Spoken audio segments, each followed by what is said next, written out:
السلام علیکم ورحمۃ اللہ وبرکاتہ۔ محترم سامعین، خواتین حضرات، اجالا چاندنی امید اسلامک چینل سے میں آپ کی خدمت میں پھر ویڈیو لے کر حاضر ہوا ہوں۔ بات چل رہی تھی پچھلی ویڈیوز میں کہ خود ساختہ عقیدت مندی بہت خطرناک حربہ ہے، مہلک ذریعہ ہے لوگوں کو شرک کی دلدل میں پھنسانے اور بدعات میں دھکیلنے کا ایک وسیلہ ہے، لہذا اس سے بچنا چاہیے۔ مثالیں دی تھی قوم نوح کے بزرگان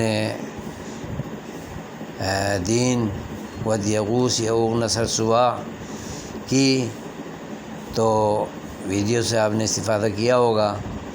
تو اسی طرح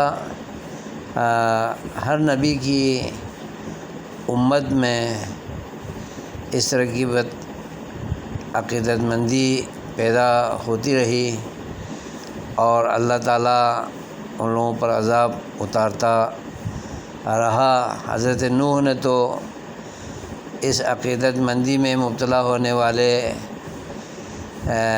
عقیدت مندوں پر بد دعا کی، اللہ نے بد دعا بھی سن لی اور انہیں طوفان نوح میں غرق بھی کر دیا۔